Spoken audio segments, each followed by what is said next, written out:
Hey everyone, Luna here, and I'm doing this week's YouTube Pagan challenge.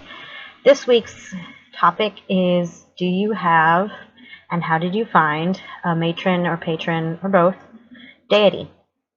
I'll give you some background info for me to be able to tell you what's going on.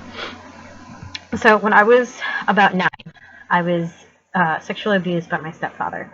It started when I was 9, ended when I was 12. So I didn't tell anybody during these years.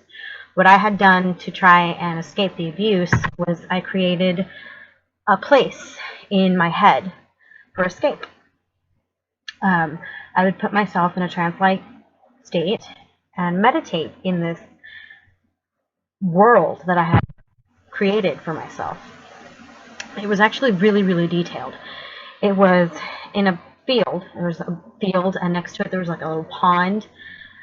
And in the horizon, you would see all these mountains. It was absolutely beautiful. There's tall grass. There was even a cow and a chicken at one point.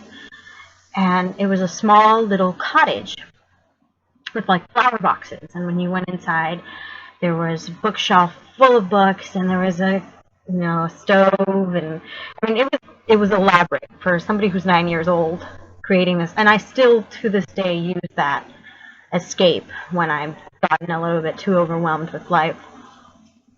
I just sit there and I meditate, and it's my place. It's my own sacred space that I created, that I've had since I was like 9. I didn't start using it again after the abuse stopped. I started using it again when I was about 14, 15. And then it's just something that I don't use regularly, but I do come back to, especially when I'm being overwhelmed with life. It's like I said, it's my sacred space. Well, background over. One of the times I had to be about somewhere between 13 and 15 years old. Can't remember the exact age. So it was early teens. So I was meditating in the little meadow in my sacred space,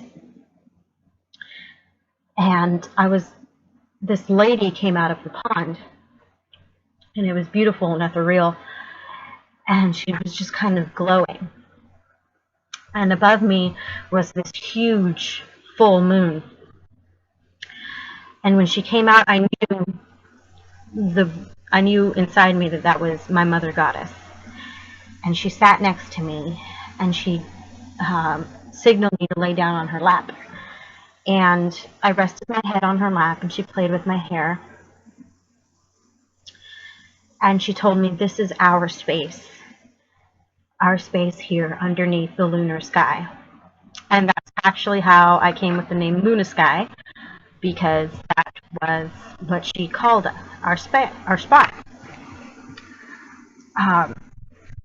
So I would lay there, and the moonbeams would actually like hit her face, and she was like this. She wasn't like any specific skin tone. It was kind of grayish blue, and her clothes were like silvery.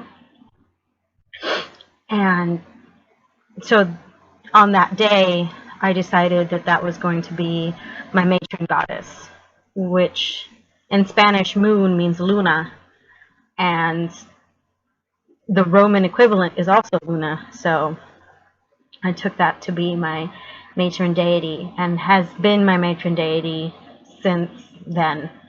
I haven't changed it since. Me being a Gemini, though, I was really into Artemis and Apollo being the twins. So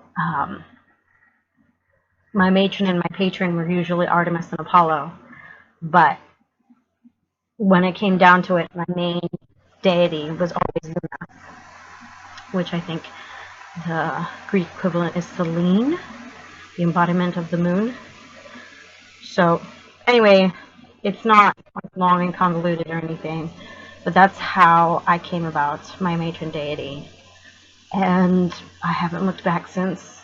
I haven't had... I now connect a lot more with earth goddesses, like with Rhea and Gaia, But that's mostly because I've had 4 children and I feel like Mother Goddess myself.